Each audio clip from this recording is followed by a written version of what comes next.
il va falloir inverser cette courbe de non-victoire et arriver à faire un match beaucoup plus plein et avec beaucoup plus de qualité vendredi soir. Je crois que la principale chose qu'il faut changer, c'est l'intensité qu'on met dans notre rugby, avoir plus d'intensité, avoir une conquête qui est, sur laquelle on peut compter beaucoup plus que ce qu'on peut en ce moment. Voilà, c'est principalement ça qu'il faut changer sur l'intensité. Après sur le rugby, on ne va pas rentrer dans le détail exactement de ce qu'il faut modifier, mais je crois que l'intensité, ça sera important d'en mettre beaucoup plus. Ouais, on ne va pas se cacher qu'on est dans le dur, hein. On est à 3 points, donc voilà, ce qui nous plombe le début de saison, c'est ce match à la maison contre Brive. Après à l'extérieur, il y a eu quand même des choses positives, où on est arrivé à pas se désunir, à prendre des points.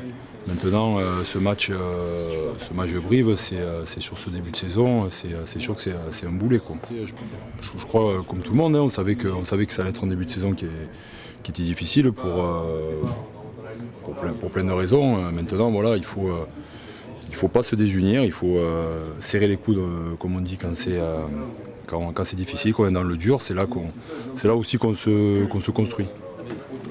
Il faut pas baisser les bras. J'ai vraiment pas ce sentiment aujourd'hui. J'ai l'impression au contraire d'une équipe qui se serre et qui se construit, quoi, dans la douleur, mais qui se serre, quoi. Et ça c'est important. Voilà, c'est un début de championnat. Regardons devant, regardons vers le haut. Et c'est comme ça, tous ensemble, qu'on peut se sortir de cette ornière. C'est comme ça, hein, on ne va pas pleurer sur notre sort, hein.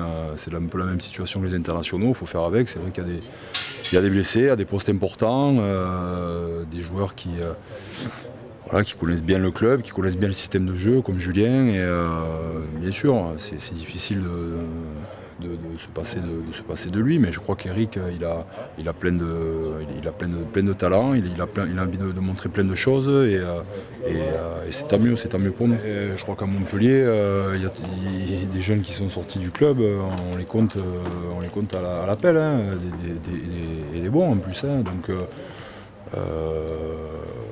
ouais, je pense qu'une solution peut venir de ces jeunes joueurs qui amènent un petit peu de pétillant dans le jeu, dans l'équipe. C'est souvent une bonne chose, quoi. Douter, non, on regarde objectivement nos prestations, hein, on regarde objectivement ce qu'on produit. On se dit que c'est pas satisfaisant, hein.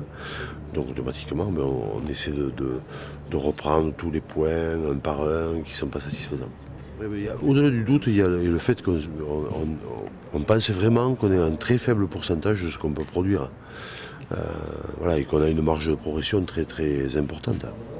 Donc c'est ce qui nous motive. Et vous savez, quand vous avez l'impression que vous êtes à fond, que vous ne pouvez pas mieux, là vous doutez, et là il y a eu découragement. Mais on se dit vraiment qu'on a une marge de progression, donc c'est par le travail qu'on va y arriver, quoi. Voilà. Cette fois, c'est pas pareil.